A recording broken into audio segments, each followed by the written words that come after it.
નમસ્કાર મિત્રો, આજના બંધારણના ટોપિકમાં આપણે મૂળભૂત અધિકારો જોવાના છીએ, તો વિડીયો અંત સુધી જોશો. ભારતીય બંધારણમાં મૂળભૂત અધિકારોનો ઉલ્લેખ ભાગ 3માં અનુચ્છેદ 12થી 35 સુધી કરવામાં આવ્યો છે. તેથી ભાગ 3ને ભારતનો મેગ્ના કાર્ટા કહે છે.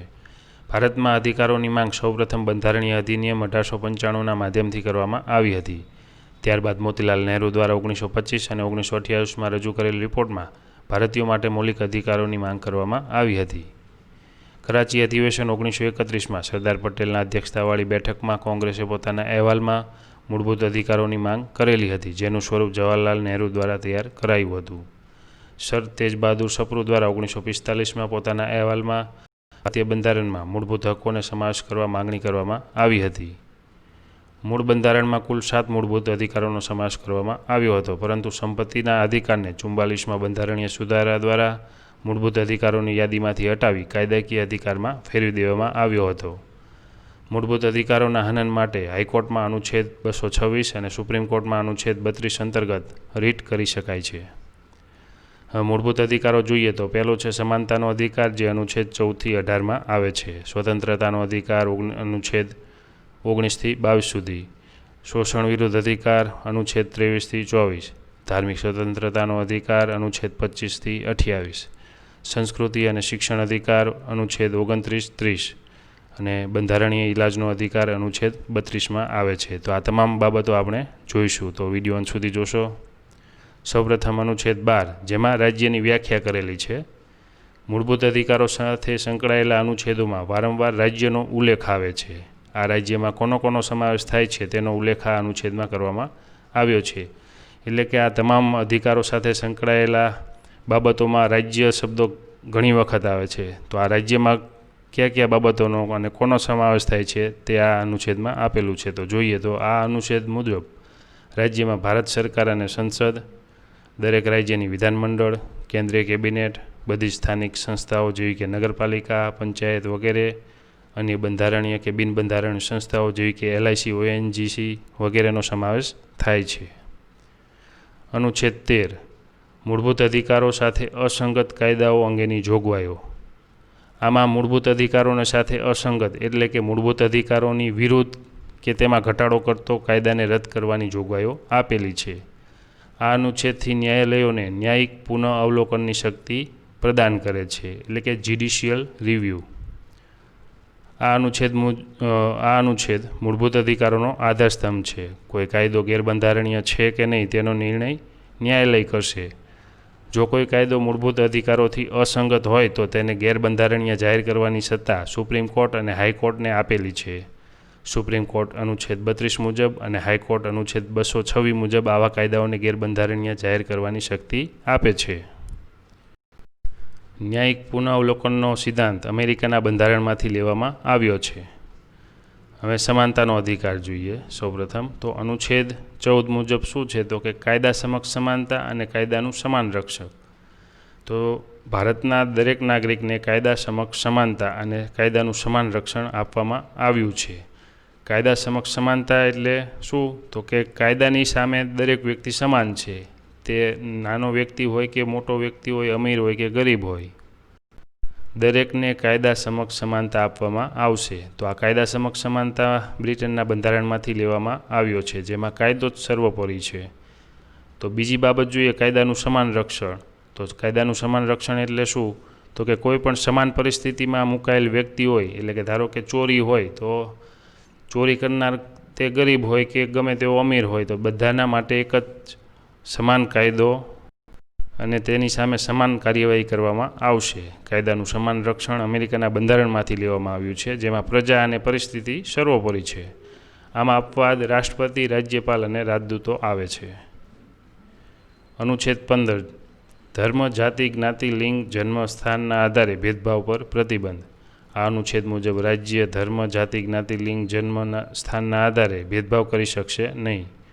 કોઈપણ નાગરિકને દુકાનો, જાહેર ભોજનાલયો, હોટલો કે મનોરંજનના સ્થળોએ અથવા રાજ્ય નીતિથી ચાલતા કૂવાઓ, તળાવો, સ્નાનાગારો, રસ્તાઓ અને જાહેર હેતુઓ માટેની જગ્યા પર થતા ભેદભાવ અટકાવશે.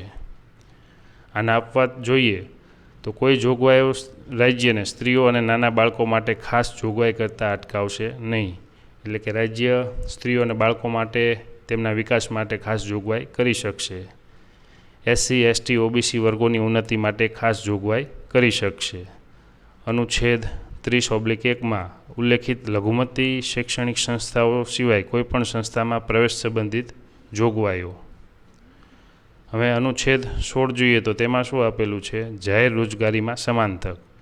રાજ્ય હેઠળની કોઈપણ નોકરી કે હોદ્દા માટેની રોજગારી અથવા નિમણૂક સંબંધિત બાબતોમાં તમામ નાગરિકો માટે તકની સમાનતા. કોઈપણ પ્રકારનો ભેદભાવ રાખવામાં આવશે નહીં. અપવાદ જોઈએ તો રાજ્ય કે સંઘ પ્રદેશમાં નોકરીની બાબતે નિવાસસ્થાનની જરૂરિયાત ઊભી થાય તો તે અંગે સંસદ કાયદો ઘડશે. SC, ST, OBC વર્ગ માટે બેઠકોમાં આરક્ષણ. જાહેર નોકરીની બાબતમાં આરક્ષણ માટે માંડલ આયોગની રચના કરવામાં આવી હતી, જેણે માત્ર સીધી ભરતી માટે જ અનામતની ભલામણ કરી હતી. બઢતીમાં અનામતની ભલામણ કરી ન હતી. હવે અનુચ્છેદ 17 જોઈએ તો અસ્પૃશ્યતાની નાબૂદી. આ અનુચ્છેદ સામાજિક દરજ્જો અને મનુષ્ય ગૌરવ પ્રદાન કરે છે. આ અનુચ્છેદથી 2 ઘોષણા કરવામાં આવી છે. પ્રથમ, અસ્પૃશ્યતા નાબૂદી, અને બીજા ભાગમાં અસ્પૃશ્યતાનું આચરણ દંડાત્મક ગુનો ગણાશે. 1955માં અસ્પૃશ્યતા અધિનિયમ બનાવાયો, જેને 1989માં નાગરિક અધિકાર સુરક્ષા અધિનિયમ નામ આપવામાં આવ્યું. અનુચ્છેદ 18 જોઈએ તો ઇલકાબોની નાબૂદી.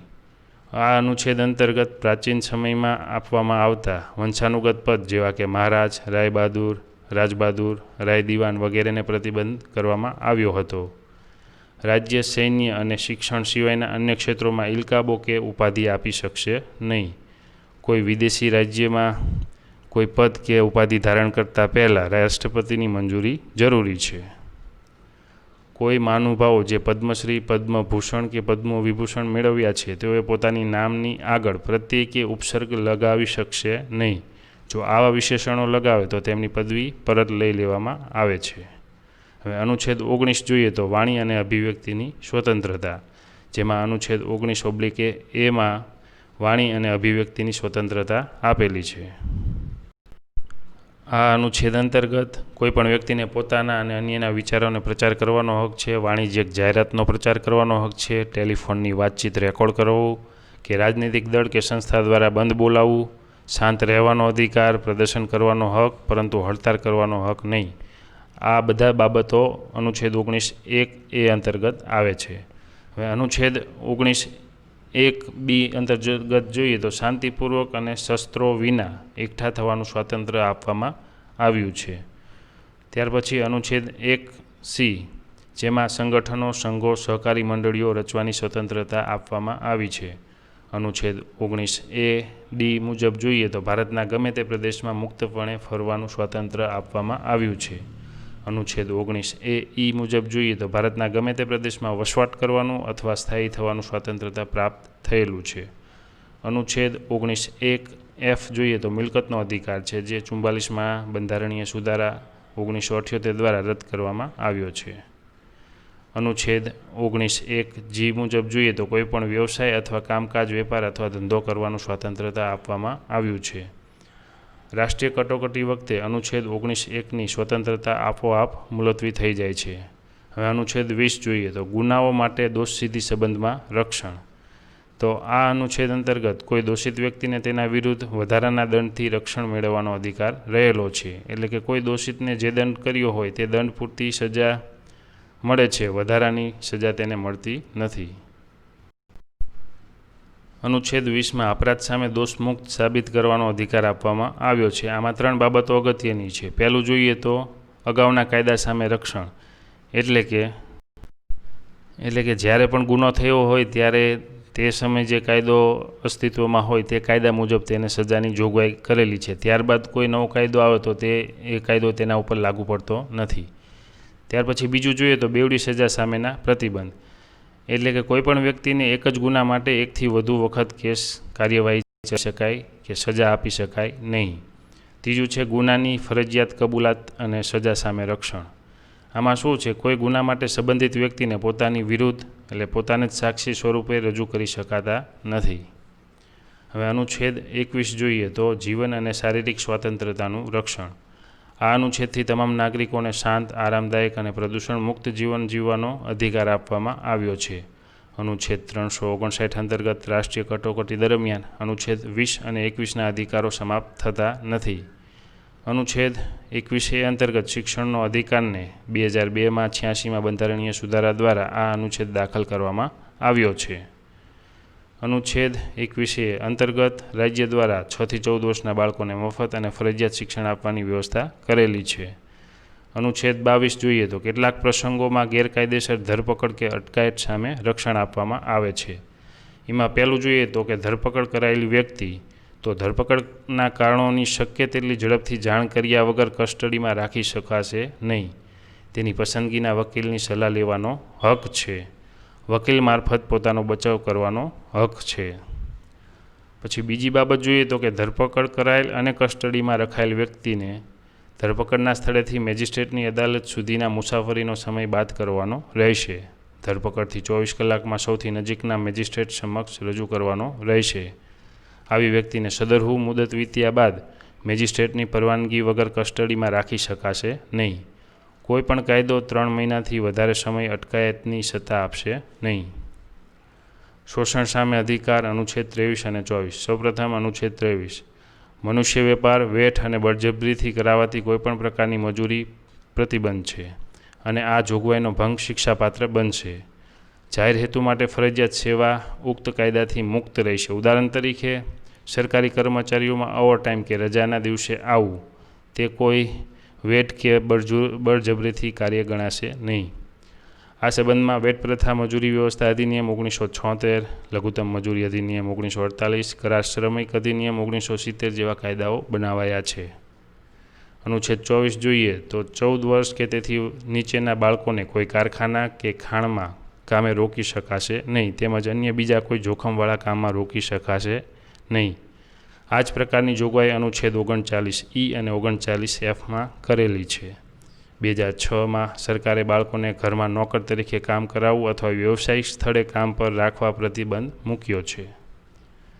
ધાર્મિક સ્વતંત્રતાનો અધિકાર અનુચ્છેદ 25થી 28. સૌપ્રથમ જોઈએ અનુચ્છેદ 25 ધાર્મિક સ્વાતંત્રતા. આ અનુચ્છેદથી દરેક વ્યક્તિને કોઈપણ ધર્મ અંગીકાર કરવાનો, માનવાનો, આચરણ કરવાનો અને ધર્મના પ્રચાર પ્રસાર કરવાનો અધિકાર આપેલ છે. પોતાના ધાર્મિક વિશ્વાસ અને આસ્થાને સાર્વજનિક રીતે વ્યક્ત કરવાનો અધિકાર આપેલ છે. ધાર્મિક પૂજા, પરંપરા, સમારોહ કરવાનો અને પોતાની આસ્થા પ્રદર્શિત કરવાનો અધિકાર આપેલ છે. આ અનુચ્છેદમાં 2 સ્પષ્ટીકરણ આપવામાં આવેલી છે.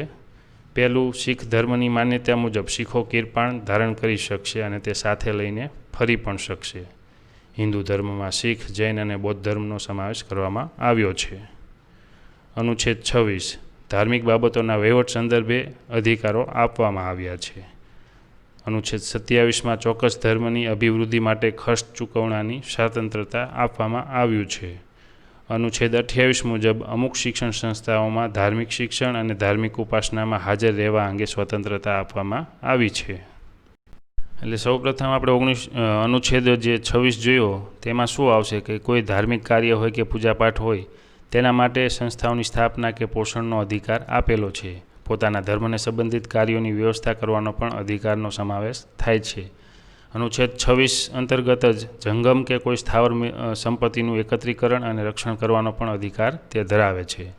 અનુચ્છેદ 27 આમાં શું થશે કે સરકાર દ્વારા કર દ્વારા જે રકમની ઉઘરાણી કરે તે કોઈ ધર્મ પાછળ તે વાપરી શકશે નહીં. અનુચ્છેદ 28 મુજબ શું છે કે કોઈ અમુક શિક્ષણ સંસ્થાઓમાં ધાર્મિક શિક્ષણ બાબતે રાજ્ય સરકાર એટલે કે રાજ્ય નિધિ દ્વારા ચાલતી કોઈપણ શિક્ષણ સંસ્થાઓમાં કોઈ ધાર્મિક શિક્ષણ આપી શકાશે નહીં. સંસ્કૃતિ અને શિક્ષણના અધિકારો અનુચ્છેદ 29 અને 30. અનુચ્છેદ 29 જોઈએ લઘુમતીઓના હિતોનું રક્ષણ. પોતાની અલાયદી ભાષા, લિપિ અથવા તો સંસ્કાર જાળવી રાખવાનો અધિકાર આપવામાં આવ્યો છે. ફક્ત ધર્મ, જાતિ, જ્ઞાતિ, ભાષા અથવા એમાંના કોઈ કારણે કોઈ નાગરિકને કોઈપણ શિક્ષણ સંસ્થાઓમાં પ્રવેશનો ઇનકાર કરી શકાશે નહીં. અનુચ્છેદ 30 લઘુમતીઓને શિક્ષણ સંસ્થાઓ સ્થાપવાનો અને તેનો વહીવટ કરવાનો અધિકાર. ધર્મ કે ભાષાના આધાર પર શિક્ષણ સંસ્થાઓ સ્થાપવાનો અને તેનો વહીવટ કરવાનો લઘુમતીઓને હક આપવામાં આવ્યો છે. આવી સંસ્થાઓને સહાયક અનુદાન આપતી રાજ્ય સરકાર ભેદભાવ રાખી શકશે નહીં. અનુચ્છેદ 31 ને 45માં બંધારણીય સુધારા દ્વારા રદ કરેલ છે અને તેને અનુચ્છેદ 300A ભાગ 12માં સામેલ કરેલ છે. અનુચ્છેદ 32 જોઈએ તો બંધારણીય ઇલાજનો અધિકાર. આ અનુચ્છેદથી બંધારણીય અધિકારોના રક્ષણ માટેનો એક અધિકાર આપવામાં આવ્યો છે. ડૉક્ટર બાબા સાહેબે આ અનુચ્છેદને સૌથી અગત્યનો ગણાવ્યો છે. આને બંધારણનો આત્મા અને હૃદય કહ્યો છે. આ અનુચ્છેદથી મૂળભૂત અધિકારોને લાગુ કરવા સર્વોચ્ચ અદાલતમાં દાદ માગી શકાય છે. અનુચ્છેદ 226થી હાઈકોર્ટમાં દાદ માગી શકાય છે. હવે આ માટે બંધારણમાં 5 આજ્ઞાપત્રો સમાવિષ્ટ છે, એટલે કે 5 પ્રકારની રીત થઈ શકે છે. પહેલું છે હેબિયસ કોર્પસ, એટલે કે બંદી પ્રત્યક્ષીકરણ. બીજું છે ક્વો વોરંટો, એટલે કે અધિકાર પૃચ્છા. ત્રીજું છે પ્રોહિબિશન, એટલે કે પ્રતિષેધ. ચોથું છે મેન્ડેમસ, એટલે કે પરમાદેશ. અને પાંચમું છે સર્ટી ઓરરી, એટલે કે ઉત્પ્રેષણ. આ 5 આજ્ઞાપત્રો આપણે અલગ વિડીયોમાં તમે મારી ચેનલ ઉપર ડિટેલમાં એ જોઈ શકશો. નેક્સ્ટ, અનુચ્છેદ 33 મુજબ જોઈએ તો કે લશ્કરી દળો અને બાતમીદારો પોતાની ફરજો યોગ્ય રીતે અદા કરી શકે તે માટે હકોમાં વધારા કરવાની સત્તા સંસદ પાસે રહેલી છે. એટલે કે આ સંબંધિત કાયદા સંસદ ઘડી શકે છે. અનુચ્છેદ 34 જોઈએ તો લશ્કરી શાસન, એટલે કે અથવા કાયદાનું શાસન અમલમાં હોય ત્યારે જે તે વિસ્તાર પૂરતું મૂળભૂત અધિકારો પર નિયંત્રણ આવી શકે છે. અનુચ્છેદ 35, તો આ ભાગની જોગવાઈઓ અસરકારક રીતે અમલમાં આવી શકે તે માટે સંસદ કાયદો ઘડશે. મિત્રો, મારી ચેનલ ઉપર જો તમે નવા હોય તો મારી ચેનલને સબસ્ક્રાઈબ પણ કરશો અને વિડીયો શેર પણ કરશો. આભાર.